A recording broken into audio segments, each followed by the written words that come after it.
I moved into the duplex that spring because it was quiet, cheap, and the listing said the top floor was vacant pending renovation. I work from home, so silence mattered more than square footage. My setup was simple: laptop on the dining table, kettle always refilling, noise-canceling headphones most of the day. The landlord told me, "No one's up there yet. You'll barely notice it." Seemed like a deal. The first odd sound came at 12:18 a.m. on a Tuesday. I'd stayed up late finishing reports, headphones off, window cracked for air. Above my bedroom, something scraped, long and steady like chair legs sliding across wood. It stopped the second I held my breath. I told myself it was the house expanding, maybe the pipes. Easy. The next night, same time, only heavier. A dragging sound, then one single weighted step. I stood in the hallway with my mug, waiting for another. Nothing. Silence settled again. You can dismiss strange sounds once, maybe twice, but the third night you start writing things down. So I did. The pattern stayed between 12:10 and 1 a.m., like someone upstairs kept the same midnight schedule. Curiosity got me. I held my phone flat to the ceiling, recording a few minutes at a time. Later, I listened back through headphones. Friday morning, I noticed fine dust scattered on my dining table under a thin crack in the ceiling. New, pale grit like sand. I wiped it away, pretending I didn't know where it came from. That night, I stepped outside and looked up at the vacant windows, all dark. Just as I turned to go back in, one blind lifted slightly, then stilled. If it was wind, it had remarkable timing. I called the landlord the next day. "No one's got a key but me," he said. "Place is empty, probably old pipes." I wanted to believe him, but he added, "I'll check next week," and that didn't help much. That night, around 12:16, the power flickered. Router lights died, apartments sank into quiet. From directly above my bedroom came a thud, like something heavy dropping and settling. I took the broom from the hallway and tapped the ceiling 3 times. 3 answering thumps followed, each one slower, farther apart, like someone backing away across the floor. I didn't call the landlord. I called non-emergency dispatch. 2 officers showed up. They were polite but unconvinced. They circled the building, tried the upstairs door. Locked tight, deadbolt engaged, no sign of tampering. "We can't break in without cause," one said. "Call us if it happens again." Then they left. That night, I dragged a blanket to the couch in the living room and kept the lamp on. Not because light fixes anything, it just makes the dark choose its corners. By morning, the same dust had fallen again, now forming a faint halo under the ceiling crack. Over the next week, the noises became inconsistent. A few nights silent, a few punctuated by a quick scrape, a short drag. It was enough to keep me checking the clock before bed, waiting to see if the pattern returned. A few nights later, my neighbor mentioned hearing someone moving furniture late in one of the houses behind us. I didn't tell him my ceiling was the one doing the moving. Some things are easier to face if you keep them private. The landlord finally came the following week. He knocked on the upstairs door, paused, then unlocked it with a new key. "See? Empty," he said, letting me look.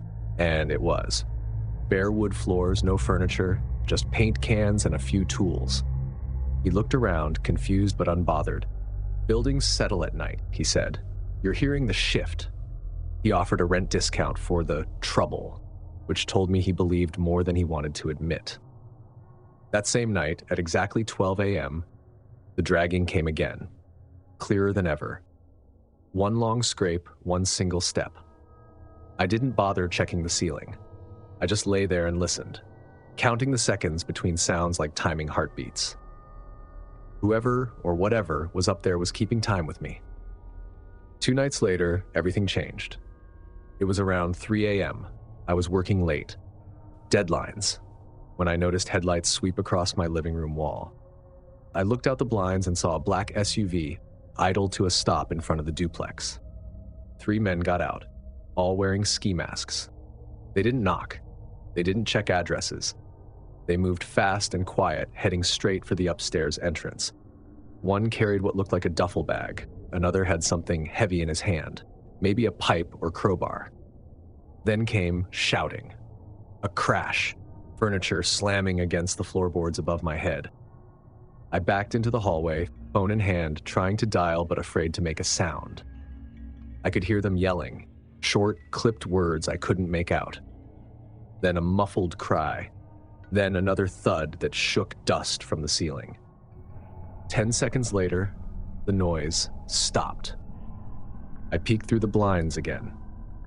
The three men rushed out carrying the same duffel, only now it sagged heavier, like it wasn't just clothes inside. They piled into the SUV and peeled off without headlights. That's when I finally called 911. "Someone's in the apartment above me," I whispered. "Three men just broke in. They left in a black SUV. No plates I could see. There's been fighting. I think someone's hurt." The dispatcher told me to stay inside and wait for officers. I sat by the window, every muscle locked, counting headlights until I saw flashing blue. 2 cruisers arrived within minutes. I met one officer at the door, pointed them upstairs. The other stayed with me while I tried to explain what I'd heard. The weeks of noises, the so-called vacant unit, the landlord's visit. Then came a shout from upstairs. "We've got one." They found a man lying on the living room floor up there, breathing, semi-conscious. The officers called for EMTs. Later, I watched from the lawn as paramedics carried him out on a stretcher, his hands cuffed loosely to the rails. An officer came over and told me, "Looks like the place wasn't empty after all. Guy's been squatting up there for months. We found scales, baggies, vacuum sealers. Looks like he was packaging drugs. Probably owed someone money." I just stared at the dark windows above mine. All those nights of dragging sounds, not ghosts, not pipes, but a man pacing around his own mess, waiting for something to come due. The officer said the 3 masked men likely came to collect a debt, took what they wanted, and left him alive. He'd be arrested once treated. By dawn, my living room still smelled like sawdust and fear. The landlord called later that day, voice shaky, promising to change all the locks, get me a month's rent back, maybe a new lease somewhere else. He kept apologizing like it was a customer service mistake. I moved out that week because I know what I heard wasn't just noise. It was someone living right above me, waiting for his night to come. And when it did, it wasn't the kind of ending that fixes anything. It just made me realize how thin the ceiling really is between normal life and the kind of trouble that doesn't knock. And if I hear footsteps in an empty apartment again, I won't wait for proof.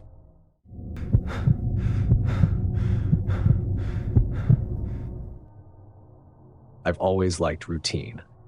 I grade my students' essays at the dining table, lamp to the left, motion light outside the garage. Predictable nights make up for unpredictable kids. Next door sat an old Victorian that'd been vacant for months. No trash out, no cars, just a for sale sign and weather-faded flyers stuck in the door. I got used to it. Then one night while I was grading, I noticed a faint glow behind its upstairs curtains.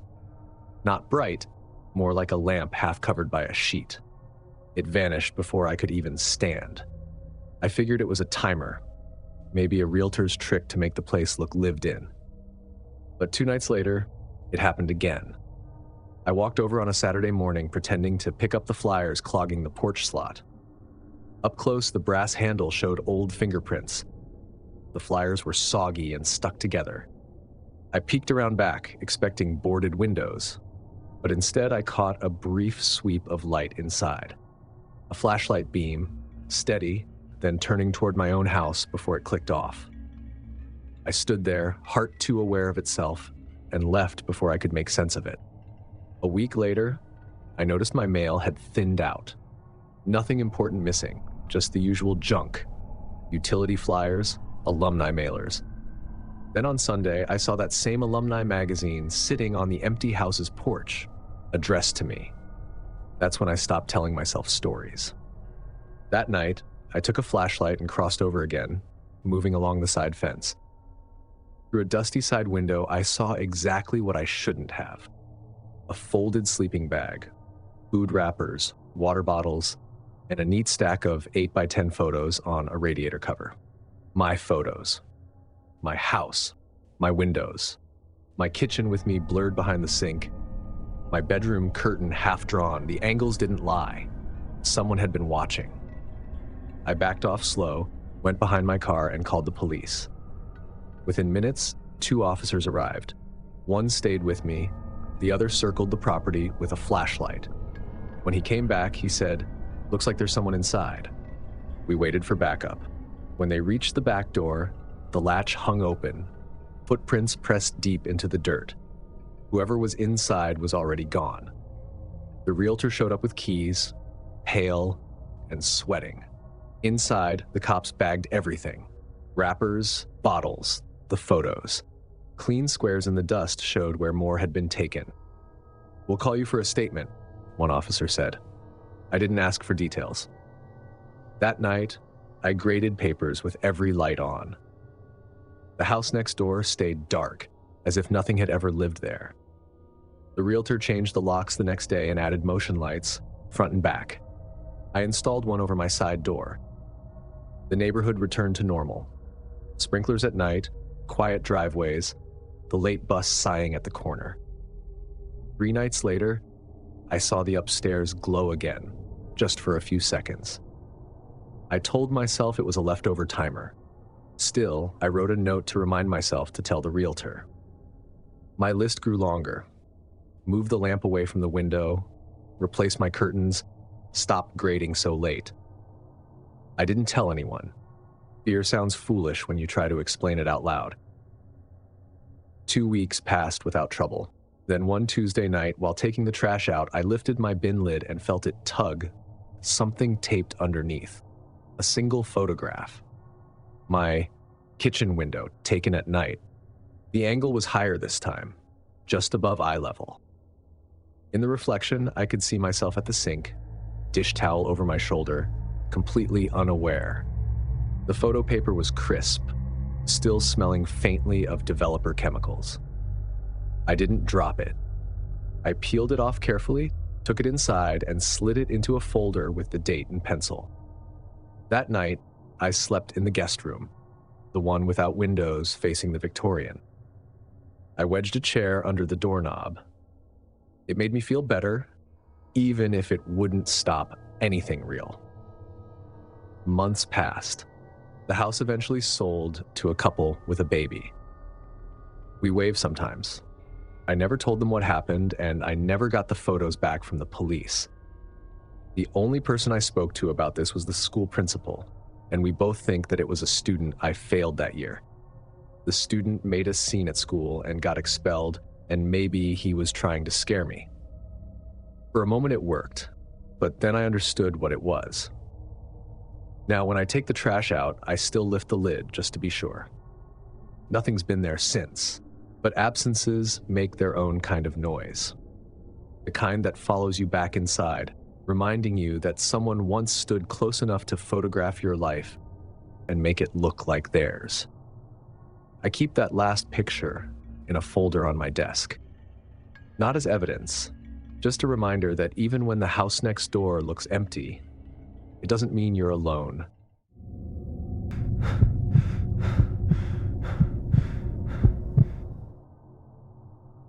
I'm the guy on the block who goes all in on Halloween. Fog machine, skeleton in a lawn chair, motion lights, the works. My route as a postal worker makes me half local celebrity to the kids. I know most of their names, most parents too. That Monday in 2022, I set out my usual candy bowl on the porch with a handwritten sign, "Take 2. I'm watching. Be cool." I actually do sit near the door. It's part of the fun. By 9, the crowd thinned to stragglers. I left the porch light on, bowl inside, figured a few latecomers might still try. At 10:11 p.m., the doorbell rang. One kid stood there alone. A cheap ghost mask, small frame, no parents in sight. I handed over 2 pieces and gave my friendly spiel. He didn't say a word, just nodded and left. At 10:27, same kid, same mask. Took one, left. At 10:41, again. By then, it was more weird than funny, so I brought the bowl inside. 10 minutes later, another ring. I cracked the door, chain still on. "We're out, bud," I said. The kid leaned in, too close for comfort, silent. So close I caught a faint smell of sugar through the mask.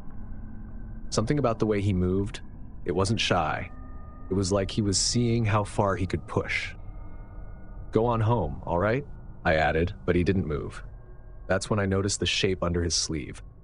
A long, straight bulge, tucked tight against his wrist. I stepped onto the porch, widening the gap so he'd back off. He did, quick, like the movement surprised him. The mask bent inward along one cheek, the kind that comes stapled to cardboard. I could see pink skin through the eye holes, flushed and sweating. "You live around here?" I asked, keeping my voice calm. He angled his body away from the street, like he didn't want to be seen. "Hey," I said, "you're my neighbor's kid, right?" He flinched when I said his name. I reached up, lifted the edge of the mask just enough to see. His mouth was clamped tight, eyes glassy, unfocused. The sleeve slipped slightly, just enough for the knife handle to flash, black plastic in the porch light. I lowered the mask and said, "You should head home." He whispered, "Wanted to see the house inside." "Not your house.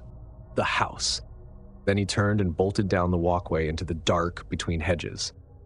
I locked everything, bolt, chain, porch light off. Called his dad. No answer. Called non-emergency. They said they'd send a patrol. The cruiser rolled past 20 minutes later, flashlights cutting over lawns. One officer knocked next door. No response. "We'll check back," he told me, scribbling a report on his hood. "Call if he returns."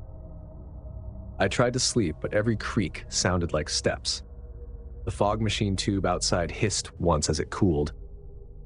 It almost made me laugh. Almost. The next morning, I caught the dad in his driveway. "Hey," I said carefully, "your son came by late last night." He laughed before I could finish. "Teenage weirdness. You know how they get. No harm." He didn't ask what his kid had said. Didn't ask about the knife. One afternoon, I spotted the kid. He was out front with his dad. No hoodie, no mask. He looked right at me, then quickly away, like he'd already decided the conversation was over. A few days later, the police knocked on their door, and after that, his father never spoke to me again, as if I were the one to blame. I still put out decorations the next year. I still smile for the kids, still play the part, but once it's past 10, I turn the light off. Because I keep thinking about the way he said it, wanted to see the house inside.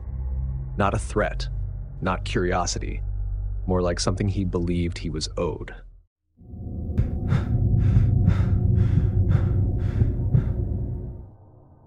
I don't get many weeks off.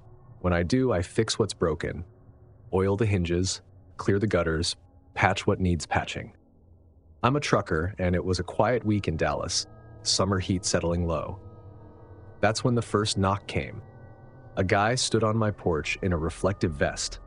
Not the city kind, cheap, wrinkled, like he bought it online. Clipboard in hand, badge swinging from a lanyard. "Evening," he said, smiling. "Neighborhood watch, doing safety checks. You got any cameras? What direction they face?" I nodded, listening. He kept talking. "What time are you usually out? Nights? Mornings? Which side door's easiest if we ever needed to do a welfare check?" That one stuck. "Side door?" I asked. "You're not police." He chuckled, waving it off. "Just being thorough, sir." I told him I'd check with the HOA. He said he'd already cleared it with the watch captain. Named the wrong person. Twice. When he left, I texted the real captain. Got a guy in a vest asking about camera angles. "That you?" No answer. 15 minutes later, my neighbor, Mrs. Chen, texted a photo to the group chat. Same guy, same vest, same clipboard. He asked which windows we leave open. I finally got the captain on the phone. "I'm in Austin," he said. "We don't knock doors after dark. Whoever that is, he's not with us." By then, the man was on the next street. I watched him from my window, never writing anything down, just scanning porches, peeking at side gates. A neighbor down the block called him out. "Evening, sir. Which sector you from?" The guy smiled, flashed the badge. "West Division." "That's not you," the neighbor said. The man's grin dropped. "We had a report of suspicious activity." "I'm that report," the neighbor replied. The man turned and started walking, then sprinting. The neighbor followed. I jogged after him, keeping distance. At the corner, the man jumped into a dark gray sedan idling with its lights off. When it peeled away, the license plate was covered by a muddy plastic frame. In the road, something small glinted in the headlights. A flashlight and the badge lanyard. Police showed up 15 minutes later. The badge turned out to be real, stolen from a Dallas officer during a gym locker break-in weeks before. The flashlight, too, was standard issue gear. The cops promised extra patrols, told us to lock up, and drove off. That night, I sat by the window with the TV muted. I'd been on the road long enough to recognize the look in that man's eyes. It wasn't random curiosity. He was mapping. The next morning, I found another flashlight in my flower bed. Must have rolled there when he ran. It was small, heavy, good quality. When I clicked it on, the beam was weak, yellowed, tired. I swept it across the living room wall, across the photos of my kid and my dad at a baseball game, and it hit me how much I hated seeing my home under someone else's light. For 3 nights, patrol cars crept through our block. You could tell they meant it. Windows down, lights dimmed, watching driveways. Nothing happened. Then the texts went quiet again. Routine crept back, but I didn't shake it. Every time I went out at dusk, I checked my mirrors.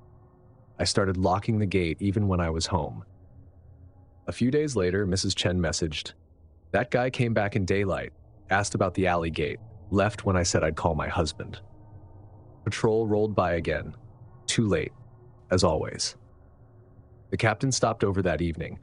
We walked the alley together, pointing at weak fence lines, gates with broken latches. It felt like we were rehearsing someone else's plan.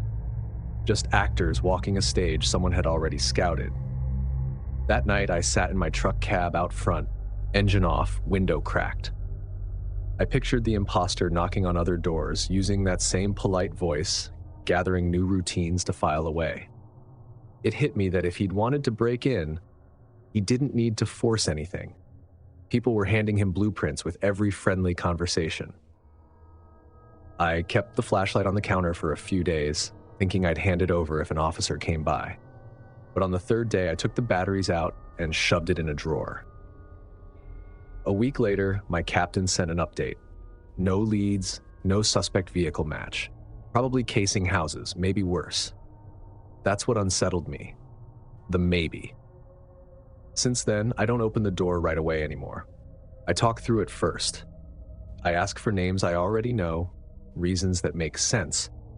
And if someone flashes a badge on my porch again, I'll check the face before the words.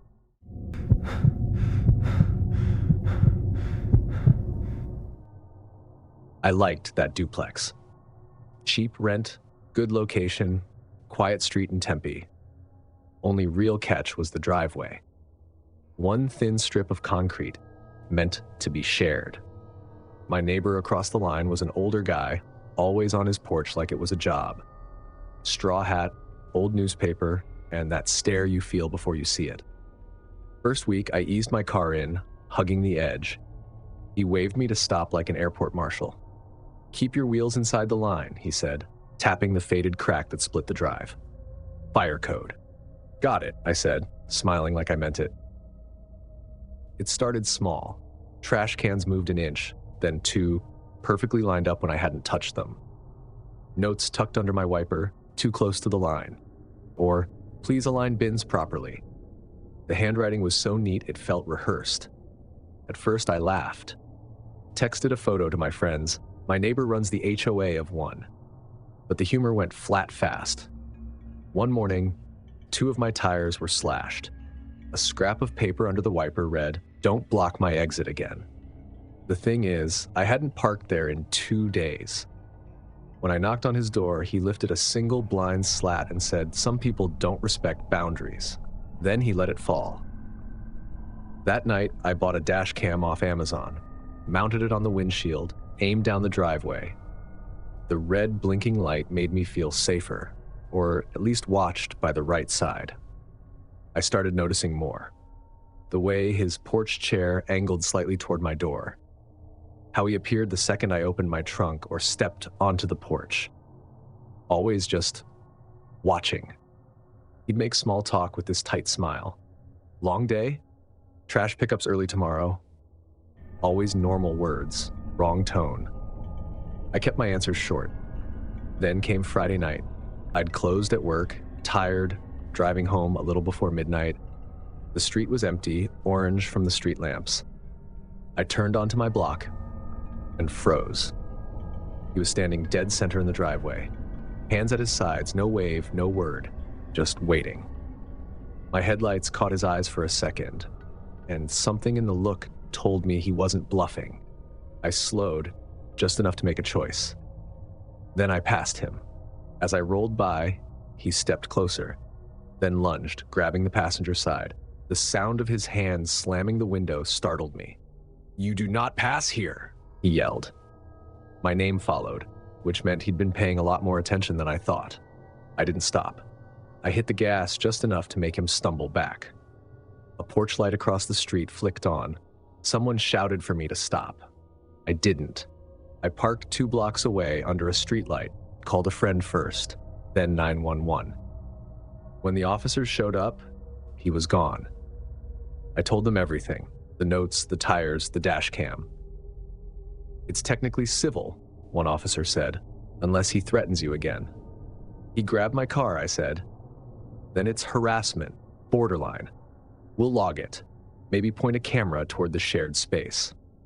They knocked on his door anyway. No answer. The porch chair sat empty, but the blinds were open now, wide. Before leaving, one officer told me, "Document everything. Don't engage." That night, I texted my landlord. He replied in the morning, "We'll paint a divider line and put up a bollard. Soon." Landlord, soon means never. So I adjusted my life. Parked a block away, walked home with my phone camera open, flashlight on, pretended it didn't bother me that every time I turned the corner, his silhouette was already there, waiting. The dash cam became my diary.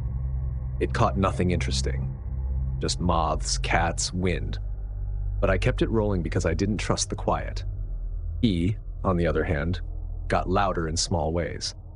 His radio played exactly at dusk, always the same station. He watered his single porch plant for an hour, staring at the stream as it hit dry dirt.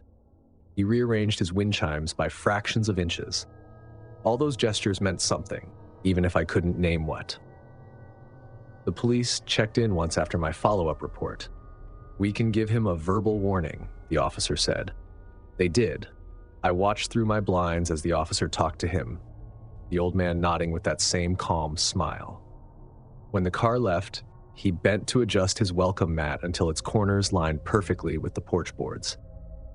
Days passed. Nothing happened. Then one Thursday, I parked in the drive just long enough to unload groceries. When I came back out, a new note sat under my wiper, held down by a small river rock. "We keep our agreements here."